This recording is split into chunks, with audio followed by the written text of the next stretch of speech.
அன்பானவர்களே, அன்பு வணக்கங்கள். உடலால் மனதை கெடுக்க முடியும், மனதால் உடலை கெடுக்க முடியும். இரு உடல்கள் நம்ம பார்க்குறோம் பாருங்க. கண்ணால் பார்க்கக்கூடிய இந்த உடலுக்கு, தேகத்திற்கு புற உடல்னு பேர். இந்த உடலுக்குள்ளதான் ஒரு உடல் இருக்கிறது. அது என்னங்க? மன உடல். இந்த உடலை, புற உடலை பார்க்க முடியும் நம்மால. ஆனா உள்ள இருக்கிற மன உடலை நம்மால் பார்க்க முடியாது. அது ஒரு சூக்கும உடல். இதுக்கு பேரு பிசிக்கல் பாடி. கண்ணால பார்க்க முடியாம உள்ள இருக்கு பாருங்க, அதுக்கு பேரு ஸ்பிரிச்சுவல் பாடி. இது ஒன்றோடு ஒன்று தொடர்புடையது.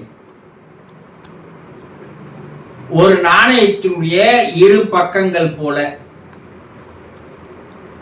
நீங்க உடம்பு கட்டிங்கன்னு வச்சீங்க, உள்ள இருக்கிற மனம் கெட்டு போகும். அது எப்படி குருஜி? இந்த உடம்புக்கு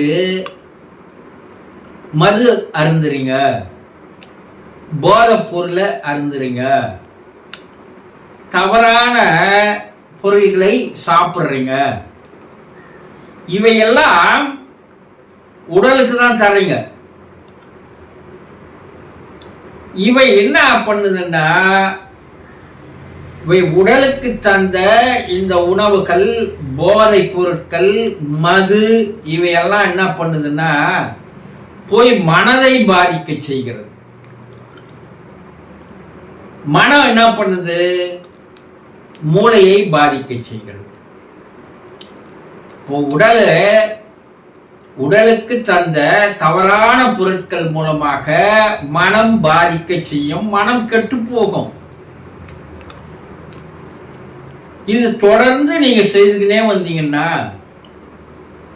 உடலும் கெடும், மனமும் கெடும். இதுதான் நம்முடைய சித்தர்கள் என்ன சொன்னாங்க, அப்பா இந்த உடம்புன்றது ஒரு கோவில், ஒரு ஆலயம், ஒரு தெய்வம் வசிக்கின்ற இடம். ஊன் உடம்பே ஆலயம், உள்ளமே பெருங்கோவில். எவ்வளவு ரிசர்ச் பண்ணி சொல்லிட்டு போய்கிறான் பாருங்க.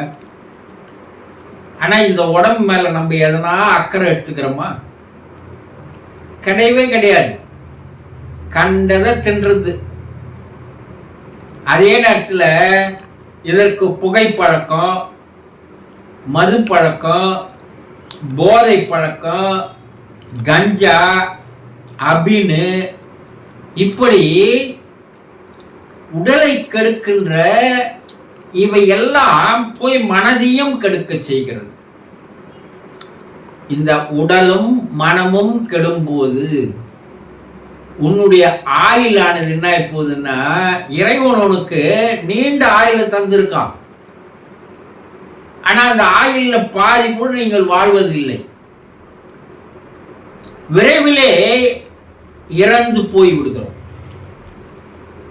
உடம்பால் அழியின், உயிரார் அழிவர்.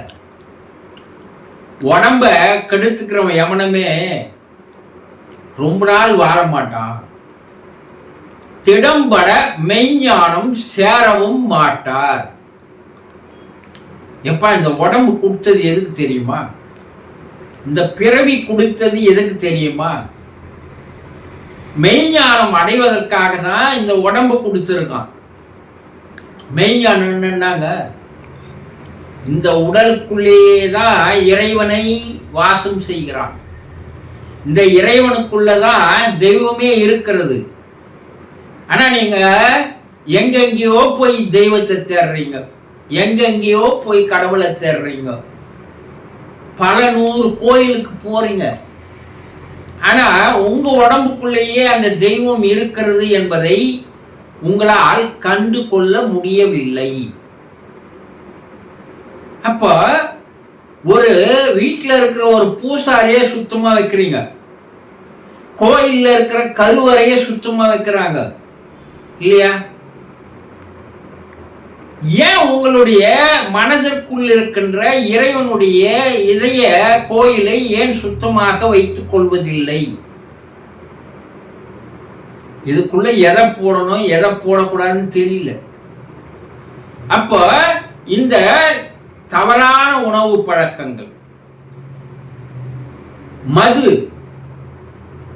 போதை வஸ்துக்கள், இவையெல்லாம் உடம்புக்கு தான் தரோம், நம்ம மனசுக்கு இல்லை. ஆனா இது உள்ள போய் என்ன பண்ணுதுன்னா மனசையும் கெடுக்கிறது, உள்ள இருக்கிற உடம்பையும் கெடுக்குது. சரி, நான் நல்லாவே இருக்கிறேங்க, நான் மது சாப்பிடல, நான் போதை பொருள் சாப்பிடல, நான் புகை பிடிக்கல, நான் தவறான உணவுப் பொருட்கள் சாப்பிடல, இந்த உடம்பு நான் நல்லா தான் வச்சிருக்கிறேன் சொன்னீங்கன்னா, மனதை கெடுக்கின்ற வேலைகள் செய்தால் உடல் கெட்டுப்போகும். இது சரியா புரியலையே இல்லையா? இந்த மாந்திரீகம் என்று சொல்லுவார்கள், வைப்பு, மந்திரிப்பது, ஏதோ ஒன்று அவர்கள் வசியம் செய்வது, இதெல்லாம் மனசுக்கு செய்யற உடம்புக்கு செய்யற வேலைகள் அல்ல, மனதை கெடுக்க செய்கின்ற காரியங்கள். இந்த பிளாக் மேஜிக்னு சொல்றாங்க பாருங்க. இந்த பிளாக் மேஜிக் பூரா இந்த புற உடம்பு தாக்காது, மன உடலை தாக்கும். அப்படி மன உடலை தாக்குனா இந்த புற உடலானது பெரிய அளவில் பாதிக்கப்படும். கை கால் வராது போயிடும், பேச முடியாது போயிடும், சித்தம் கலங்கி போயிடும். இவெல்லாம் உடலை பாதிக்க செய்துவிடும். ஒரு தவறான எண்ணம் இருப்பவர்களோடு பழகினீங்கன்னா தொடர்ந்து அந்த எண்ணங்கள் எல்லாம் உங்களுக்கும் வர ஆரம்பிச்சதுன்னா அதனாலையும் மனம் பாதிக்கப்படும். நல்ல சிந்தனை வராது. நீ யார் நான் சொல்லணும்னா, உன் நண்பன் யார் எனக்கு சொல்லு, நான் உன்னை பற்றி தெரிந்து கொள்கிறேன்னு சொல்லுவான் இல்லையா?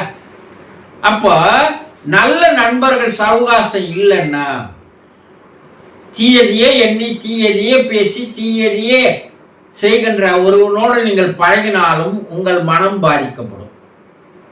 மனம் பாதிக்கப்பட்டால் அதனால உடலும் பாதிக்கப்படும். இவைகளால் என்ன ஆகுதுன்னா, இந்த ரெண்டு செயல்கள், உடலுக்கு தீங்கு செய்தீங்கன்னா மனம் கெட்டு போகுது, மனத்துக்கு தீங்கு செய்தீங்கன்னா உடல் கெட்டு போகுது.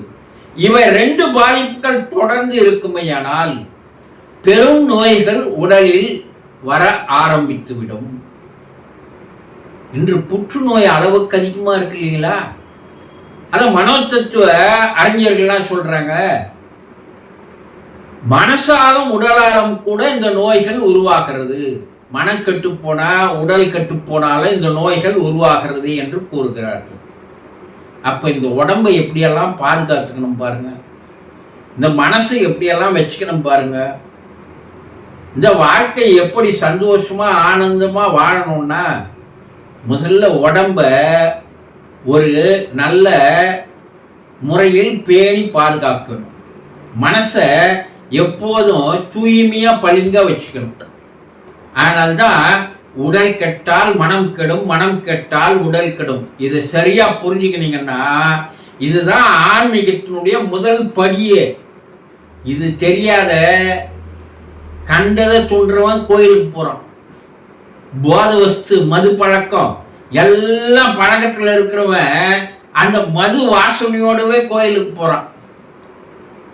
என்ன நிலைமை பாருங்க, எவ்வளவு மோசம் பாருங்க. அப்ப வெளியே இருக்கிறத கடவுளும் உனக்கு அனுகிரகம் தரமாட்டான். உனக்கு உள்ள இருக்கிற கடவுளை நீ என்ன பண்ற, மனசால அதை தூய்மைப்படுத்திட்டனா போதை வஸ்துக்களால் உள்ளே இருக்கிற இறைவனை நீ அசிங்கப்படுத்துகிறாய். இது சரியா புரிஞ்சுக்கினீங்கன்னா அப்பதான் நீங்க உண்மையான ஆன்மீகவாதி. தவிர சும்மா நான் ஆன்மீகவாதி என்று வேஷம் போட்டு திரிந்து கொள்வது அவனையே ஏமாற்றிக்கணும், ஊரையே ஏமாத்துற கதை என்பதை தெரிந்து கொள்ளுங்கள். சந்தோஷம்.